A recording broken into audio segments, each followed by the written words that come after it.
have to get them wood and coal to cook with, to heat the house with, carry wash water for your mom to wash clothes with.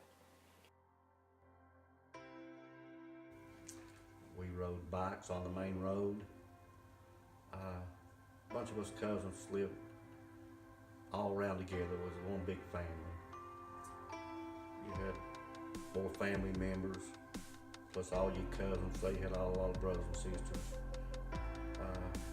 Even at night time, we'd ride bicycles on the main road chasing each other.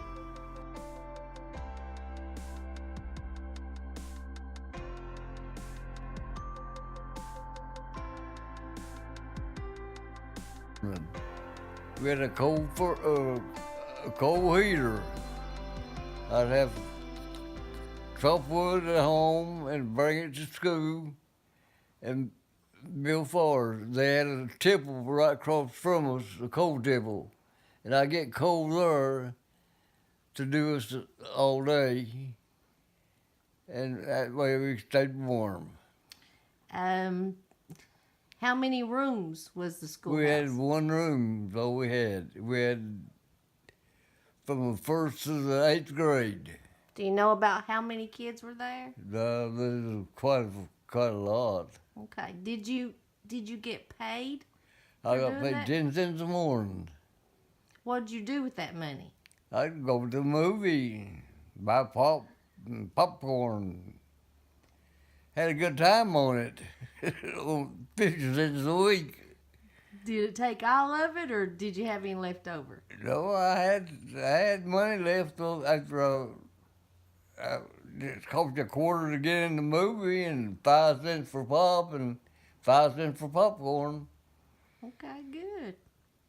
Do you know about how old you were when you were doing that? I don't remember how old I was. Okay, so after that, you were in the service. I was in the Air Force. What did you do in the Air Force, and where were you stationed? I was stationed in Rapid City, South Dakota. Did you like it up And there? I refueled the airplanes. Did you like it? I liked it pretty good. Well, what did you get paid then? I believe it was $73 a month. Was that a lot of money back then? Yeah, it was quite a lot. Okay, so after that, you went to Chicago for a while. I went to Chicago and worked in the factories. How long did you stay in Chicago? Oh, about 5 years, I'd say. And then you came back to Kentucky. I was Lawrenceburg, Kentucky, and I come back home. Well, is there anything that you want to tell Isaac or any of his classmates? Any advice you want to give them? Go to school and get all the education you can get. Because it'll sure help you in the long run. All right. It's a good interview. Okay. I love you, Dad. I love you, baby. I love you too, Isaac. And because we didn't have no cell phone, no TV, or nothing like that. And I can remember when we first got electricity, we used to have to do homework with the old oil lamps. And they weren't too bright back then, but they are now. If the power goes off, they look real bright. But we just do stuff like that and cut wood and hoe in the fields, hoe corn, potatoes, raise everything. Have to feed chickens, feed hogs, milk cows, go get the old cow, hunt her out in the woods or something. And you stay busy constantly, stay busy. But there's a lot of, families and neighbors cared for one another back then. And if they needed help. I'm not really for sure if she was a janitor or a cleaning lady, like laundry, done the laundry. I think that's what it was. We lived there till early 90s. We moved to Wardale behind the Southwest Virginia Community College. I lived there probably till 2005, and I moved toward Appalachian, Virginia. Do you have any stories about any like tales or folk tales that was told when you were a kid? when we moved to Bordale, behind the college. There's always a haunted cave that was supposedly there with a certain time of night on a certain day that you could go to, and it would have all these eerie sounds. Supposedly you could hear Indians squalling, but never did do it. So you never went to the. I was too chicken too. What's your favorite memory of when you were a child? Oh Lord, probably hunting and fishing with my dad. That was one of the biggest things. Do you have? What was your childhood like? Yeah, it was fun, I tell you. A lot different than yours probably was. We spent 90% of the time outdoors. Usually parents had to drag us back in the house in the evening. Most of the time we spent in the woods, fishing, hunting, climbing through hills, trees, stuff like that. We made our own fun. We didn't, we had toys, but it was mostly bicycles, things like that. We didn't have we didn't have any video games until I was much older. So, yeah, most of the childhood was like that. It was a lot of fun, and a lot of creativity. I think that's the problem with a lot of kids today. They never had to make up their own fun. So we were constantly inventing something. You told any stories when you were growing up? Yeah, I was told all kinds of stories.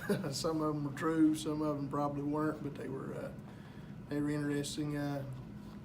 One I know was true was my great grandfather was hired by some people to make molasses, and he left home. He lived over in the Hurley area and left home, and went down into Pike County somewhere in Kentucky, and he was supposed to be gone for about a week, helping people cut molasses and sugar cane, and they were going to be making molasses and everything there at the farm. And after about 10 days, he hadn't came home, and they went looking for him, couldn't find him, and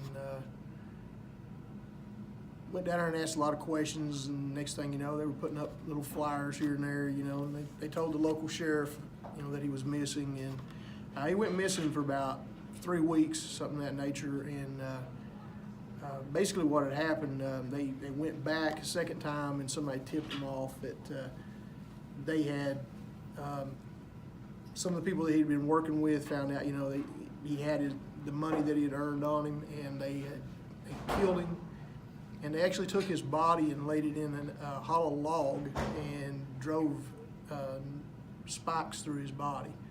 And when they found him, that's how they found him. He'd been in a log, I guess, for 2 or 3 weeks, but he'd done dead and his body decomposed and everything.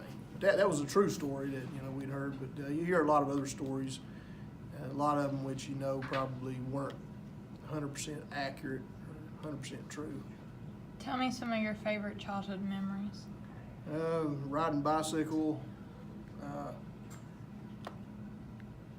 playing ball, play ball from dusk to dawn. Some of the more fun things, I guess, was riding a bicycle and going through the mountains. And we were constantly building a cabin or a lean-to or something somewhere. We had them all over the woods. We had little stashes here and there, and we'd just go from place to place doing stuff like that. And it was a lot of fun, though. Your mom or dad would call for you to come in the evening, and you didn't want to come in the house. And if you did to eat, you usually run to the table, sit down and eat, and swallow your food whole and get back outside and play again. It's just totally opposite of what it is today. That's what's kind of unique about it. How was the gas prices? Gas prices, I can remember pumping gas when it was 78 or 85 cents. I can't remember, but I remember pumping gas at a service station down in Grundy called Direct Service Station.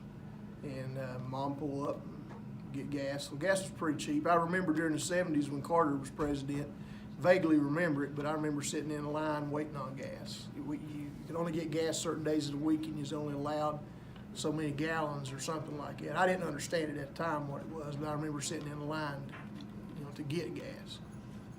What advice would you give kids nowadays? Get outside. There's a world out there and a lot of adventure and a lot of fun, and you spend all your time cramped up in the house, you're missing out on a whole lot of fun. And I think that's what a lot of people miss today. Paul started my school year in 1972 at Garden Elementary School, which was located at the farm school at Oakwood. The elementary school was actually in the parking lot of the student parking area for the Appalachian School of Law or Pharmacy right now. So as I look back and imagine back on today time, I go by and I can see that building sitting there, thinking about going to school there, going to class each and every day, and having a playground out in front of the building. And it sure looks different today where it's just parking lot. And over at the high school where the new building is at the pharmacy school, it was just a empty field just with gravels, and that was sort of a playground that we used also. Had a baseball field that the Garden High School used, and also had a tennis court. It was over next to the creek. And the bridge that's existing today that you drive across, that didn't exist. Only they had a walk bridge that you had to go across to get to the high school and over to the tennis court from the elementary school. We started baseball practice and our football practice all was just right there in that field. So today when you drive by and you see all the cars parked there and that new building sitting there, it's just a lot different than the way it was when I was growing up and going to school there. So. When I grew up going to school, everybody rode a school bus. There were no cars to be used. Juniors, seniors, everybody rode a bus. If they had to go home, they had someone come and pick them up. There was no cell phones. There were no internet. We didn't see or get a television until we were in the second grade. Our first bathroom we were in the second grade. We usually had an outside toilet. My dad used an outside toilet all his life, even when we had as indoor plumbing, as they would say. How was life when I was a kid compared to now? Well, it just seems this is a fast-paced world we're living in today compared to when I was a kid. I'm 46 years old. You go back 35, 40 years, there wasn't the opportunity that back then that there are today for children. And I mean that not in a negative way, but my dad worked in the coal mines about 35 years, and my mother never had a job. He had 3 children at home to raise. We had 1 family vehicle, and we never went without. We had all the necessities we needed in life to live. And I was just thinking today as I was driving, it was beautiful, sunny outside. Here it is, the 1st of March. The grass is starting to green up. I was thinking about gardening time. One thing stands out to me when I was a kid is my father, he would get in from work around 4 o'clock in the evenings. He loved to garden. We raised every vegetable you could think of, everything in a garden that you could think of. We canned, we had a dairy, potatoes, beans, corn, cabbage, lettuce, onions. We raised it all. And I can remember when I was real little, as far as I can remember back, my mom and dad going to the store and just buying certain things because we had so much of our vegetables we raised. And I really cherished that. I loved working in the garden with my dad. Do you see a lot of kids this day and time spending time with a parent or someone learning that? Probably not as much. And I think that's not a good thing. I still to the day, I like to garden, I like to watch stuff grow, and I've tried to share that with my boys. But I feel like kids are missing out on a lot because there's so much for them to be into. Social media, the internet, video games. I never had that when I was a child. I spent time outdoors, and I would love to see times reversed on that. But that's about all I got to say on that, I guess. All right, another question is, are kids living in a better world today or when you were a child, in your opinion? Living in a better world. According which way you'd look at that, tough question. medically, we've advanced in medics. There's more medicine out there to treat diseases and things for children or people. We're definitely better off there. But to say they're living in a better world, now I'm going to say no. Is it any better? No. I mean, using me for an example, I told you we had the necessities in the world to live when I was young growing up. Seem like kids today, I just hope when they get older, you know, they're not waiting for someone to reach things out to them to help them through life with everything. They need to learn to be independent a little bit. And do they need to know how to raise a garden? Do they need to know how to work on things on their own? Yes, they do. And that worries me. Our kids so independent with the internet, text away from people, everything else. Are we heading that direction? I think we've done and got there. But life is what you make of it. I think as parents, we need to tell all these children, let's keep some of the old morals and values in this world. And as you get older, my dad always told me one thing: you'll realize when you get older, you can't do it at your age, Dalton, but the small things in the life matters. And you'll see what that means when you get older. Okay, so what was life like when you were growing up? When I was growing up, I started out at a one-room school, and we lived near the school, so we didn't ever ride the bus. We actually walked to school. We had a pump house. We didn't have indoor plumbing. We had outside toilets, and we had a pump house, and everybody brought their own cup, and there was a little ledge around the little pump house, and you left your cup there, and so you would just pump out a drink of water. And we had a coal wood stove, and we had a cloakroom, and so we didn't have TV. I didn't have TV until I was probably in 6th grade or something like that. So we just entertained ourselves, played outside, played school a lot, and just had fun. So, what was an average day like when you were a kid? An average day,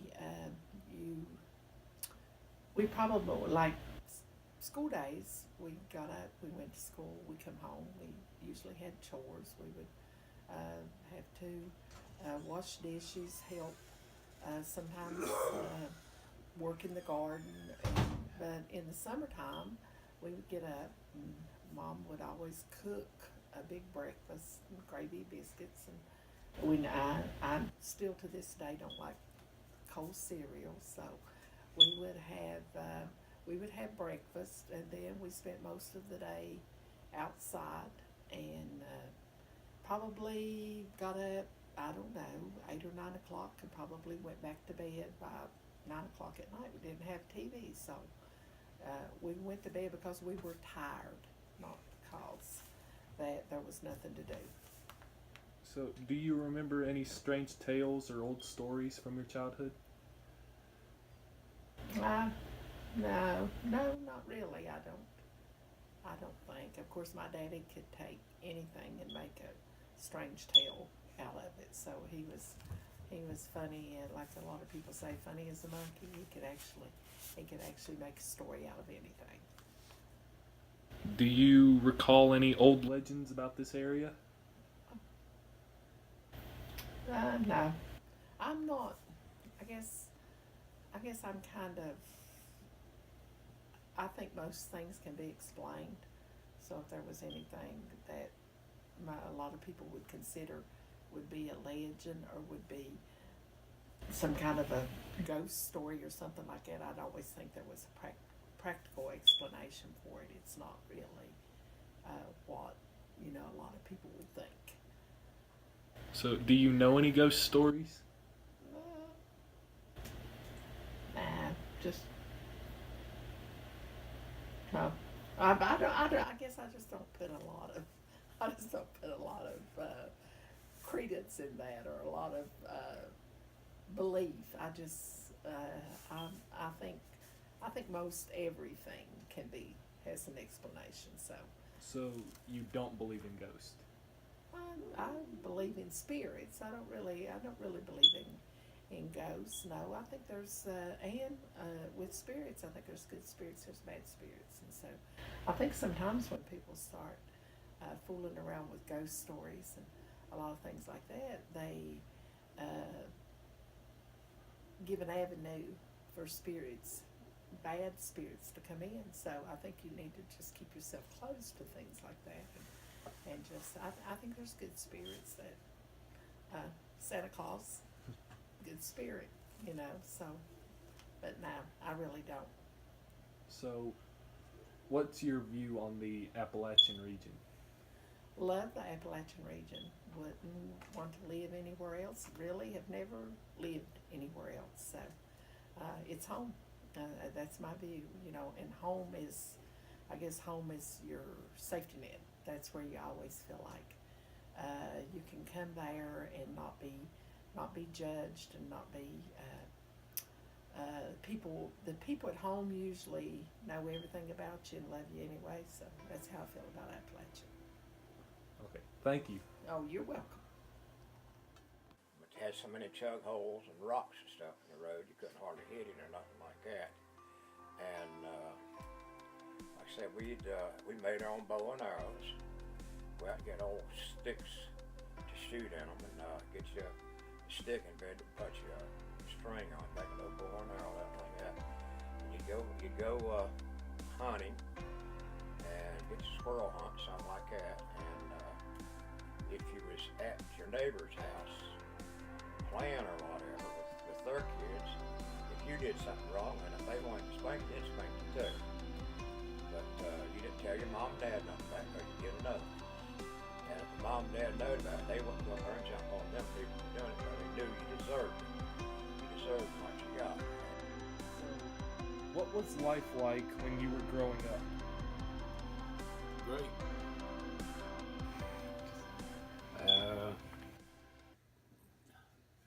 We went to school, we worked,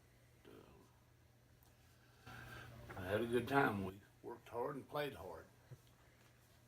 Okay, so what was an average day like when you were a kid? You get up in the morning, you eat breakfast, you go to school, you come home and you get your chores, you get your wood and your coal, you know, whatever you had to do, and you get hit in for, you know, for the night. If it was in the summertime and there was no school, a lot of times you were out picking apples or berries or different stuff like that to be canned and preserved for food in, you know, in the winter, in off season. Okay, so do you remember any strange tales or old stories from when you were a kid? Any strength tales? Strange tales? Yeah.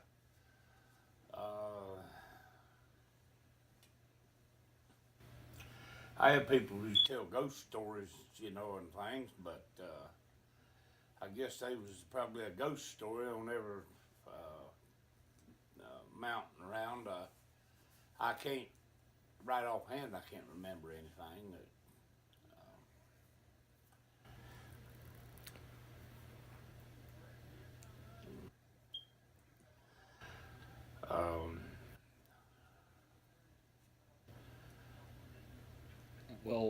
Can you recall any old legends or stories?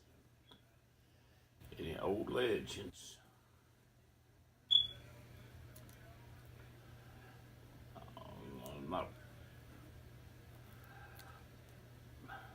Not really. There's a lot of people, you know, I mean.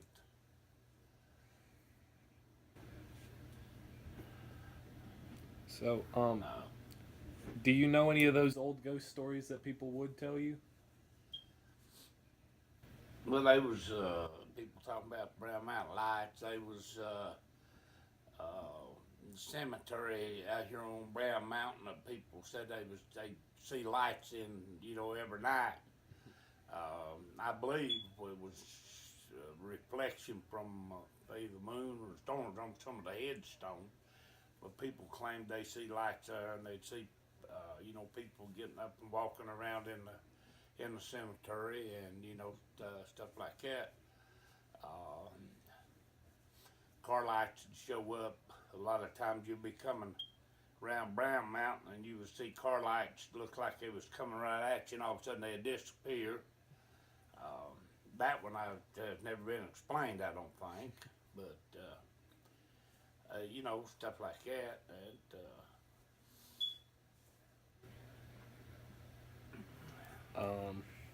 Do you believe in ghosts? Absolutely, I believe in ghosts. Okay. I believe in the Holy Ghost.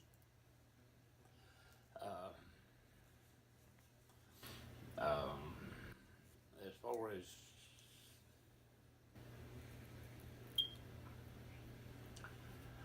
I believe in God's word about the Holy Ghost and the Spirit.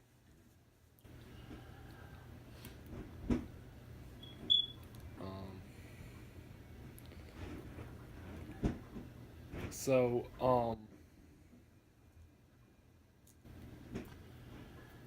do you just want to say anything else? Well, Appalachian life is a lot of people down the Appalachian life. Me personally, I thought it was great. I've lived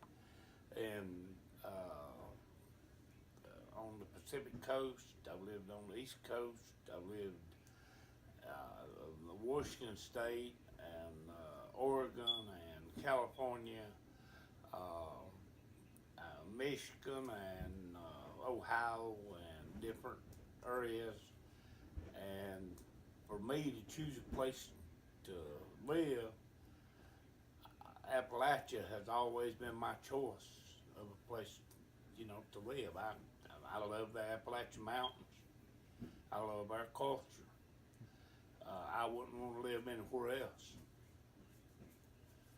The people overall are great.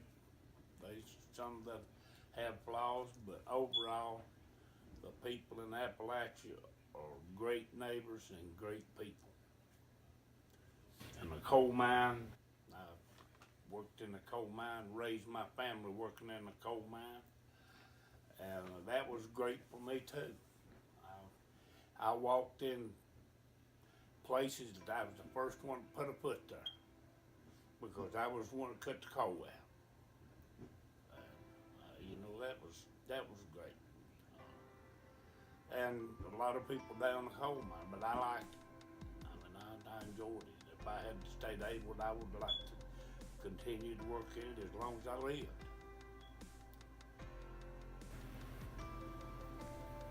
Thank you. You will.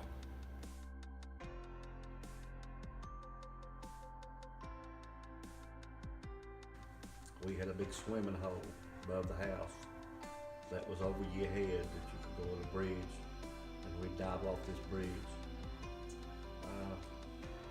We'd go in the woods and play tag, cut grapevines, and we'd swing on grapevines. But there's a lot of,